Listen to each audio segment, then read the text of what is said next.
até o começo do século XX, a cidade era imaginada como um organismo denso, né?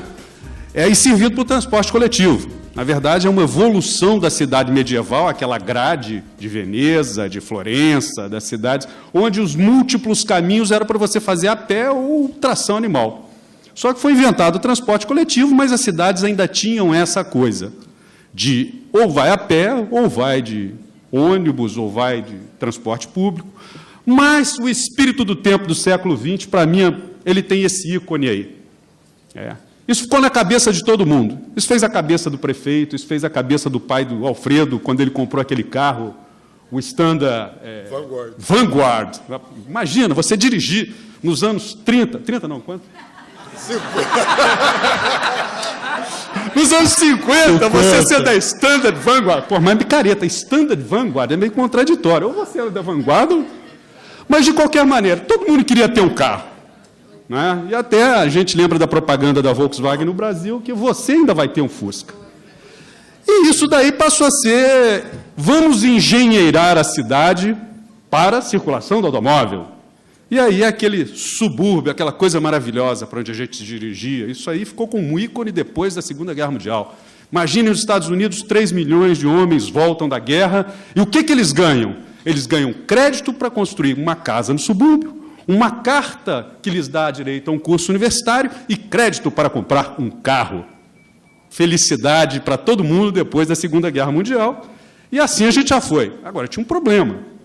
Para chegar até essas casas do subúrbio, tinha uma tal da infraestrutura. E aí, dá-lhe de engenharia de tráfego para a gente se divertir. Né? Nos anos 60, tinha muita gente que achava que isso aí era progresso. Né? Aí a gente começou a cair na real de que existe algo de perverso nessa história. Resumo da ópera. A gente levou um século para colocar uma frota de quase 1 bilhão de veículos sobre o planeta Terra. Nós inventamos 3 tipos aí, seguimos 3 modelos para seguir. As norte-americanas, as europeias e as cidades países em desenvolvimento. Vamos lá para o nosso grande guru de estilo de vida. Os americanos inventaram essa sandice chamada subúrbia, que é um lugar de baixa densidade, em geral fechado, ou virtualmente fechado, porque ele está isolado, decadência dos centros urbanos, ausência de transporte público, shopping centers e a Caixa, né, Walmart e coisas do gênero, que detonavam um ecossistema urbano, um ecossistema de negócio, e as famigeradas free. Guardem essa palavra. E, para se ter uma ideia, 25% das viagens em transportes urbanos nos Estados Unidos ocorrem em New York City. 1/3 da matriz energética de todo o país é consumido no transporte individual. Eu acho que não dá para ninguém acompanhar isso. Vocês estão vendo que lá em cima nós temos o paradigma da ineficiência, são as cidades americanas, especialmente Houston, Phoenix, Detroit, Denver. Você vai caindo, você vê aqui as cidades que são mais, digamos assim, equilibradas, são as cidades europeias. Você está ali, Paris, Londres, Copenhague. O Sirkis mostrou um slide de Hong Kong em que você via as pessoas andando de escada rolante. Isso é possível numa cidade, isso faz sentido numa cidade que tem alta densidade. Vocês estão vendo que não tem cidade de terceiro mundo ou país emergente, nem nada. Por quê? Porque elas constituem um terceiro grupo, que é o dos países que estão fazendo a urbanização em 1 ou 2 gerações. Os Estados Unidos, ou melhor, os países europeus, a urbanização foi feita ao longo de séculos. Nós estamos fazendo a urbanização em décadas. A verdade inconveniente é o seguinte: o Augusto Ivan, que me precedeu, falou da conta que nunca ninguém fez aqui do que se gasta em infraestrutura viária, que poderia ser alocada de maneira diferente. Provavelmente, o que garante a acessibilidade para a Barra, e aí você pode botar todos aqueles conjuntos que foram feitos há já 40 anos, os viadutos, os túneis, etc., daria para a gente fazer um outro metrô. Ou daria para a gente fazer um outro tipo de urbanismo. É o cobertor curto.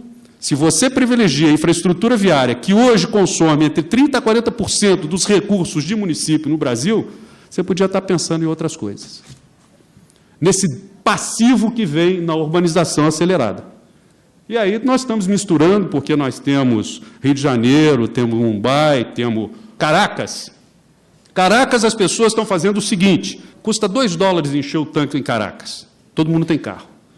Então, em Caracas, você já tem um novo estilo de vida. As pessoas que estão 30 quilômetros, 20 quilômetros del Valle, elas se levantam às 2 horas da manhã, às 3 horas da manhã, para não pegar um engarrafamento, chegam na porta do escritório no Vale, dormem no estacionamento e às 8 horas saem do seu carro para trabalhar. É impossível a gente ter que ir no modelo americano ou no modelo europeu. Não dá.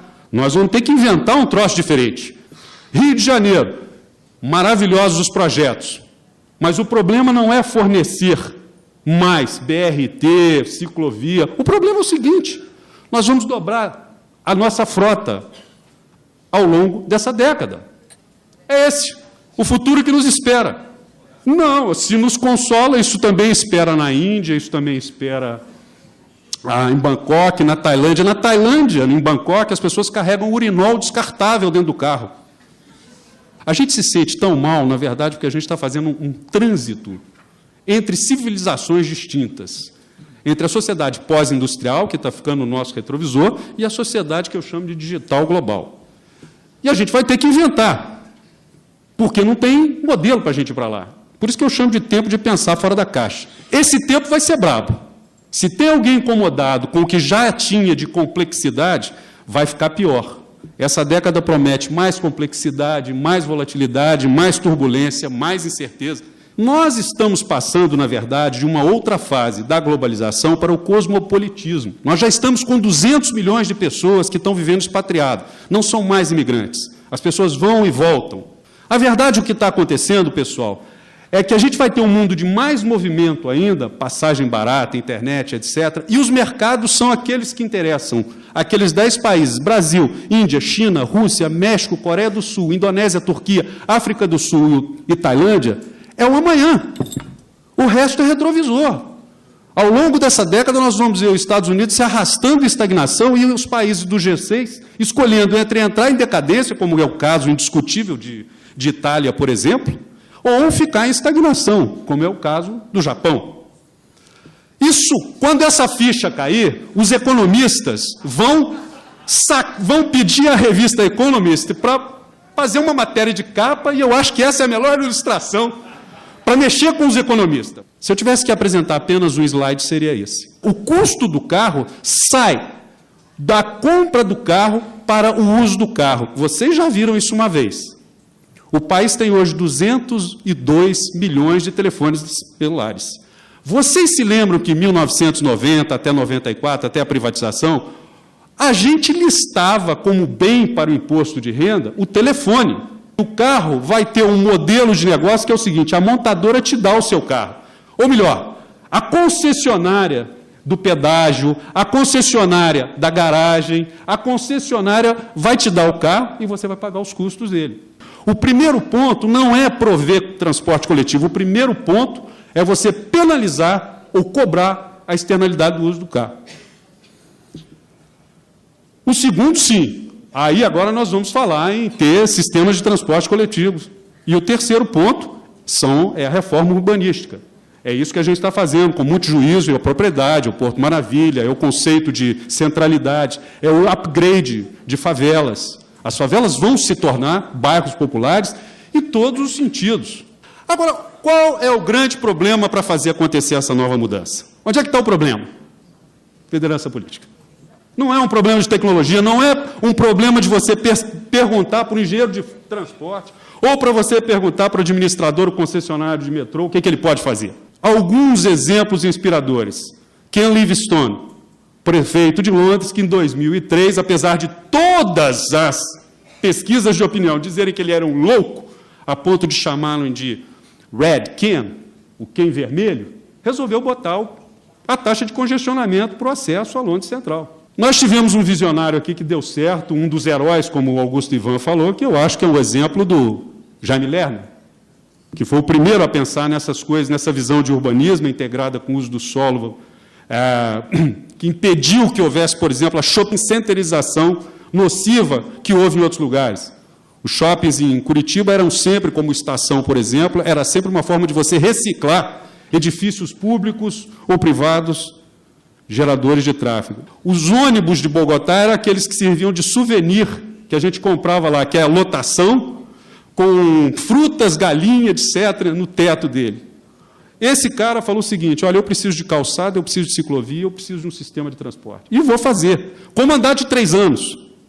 Uma das coisas importantes que o Henrique Peñalosa investiu foi o marketing social. Mudar a cabeça, mudar a mentalidade. Não é só prover infraestrutura. Você precisa fazer com que as pessoas tenham um outro software mental. O que eu digo é o seguinte: liderança política, para entender esse novo paradigma, esse novo tempo, ela precisa de 3 coisas. Ela precisa ter criatividade, ela precisa apostar em inovação e ela precisa apostar em ousadia. Sem essas 3 coisas, é mais do mesmo. Sem essas 3 coisas, a gente vai ficar como nesse quadro de Van Gogh, Os Prisioneiros. Aliás, isso daí me lembra muito o Congresso, a Câmara dos Vereadores. Existem algumas exceções. Eu espero que vocês, Aspaz e Alfredo, não se sintam o tempo todo assim. Eu sei que em alguns momentos vocês vão sentir. Mas lembre-se que nós estamos aqui. E quando eu digo nós estamos aqui, a ideia é o seguinte: como consultor, a gente está hoje trabalhando com uma frente específica de capacitação de prefeitos e secretários para poder entender esse novo tempo. A gente trabalha fundamentalmente pensando o seguinte: a cada eleição é um ciclo que você tem de filtrar lideranças. Uma das coisas que nós estamos apostando, do ponto de vista de negócios, e negócios virtuosos, é na capacitação desse público-alvo. Ou seja, eu estou atendendo, nesse projeto que se chama Cidade 2020, fundamentalmente, prefeituras, oferecendo aconselhamento estratégico, workshop de planejamento e desenvolvimento de projetos especiais. A gente crê que isso é uma forma concreta da gente produzir respostas novas para as perguntas que estão vindo aí desse novo tempo. Muito obrigado.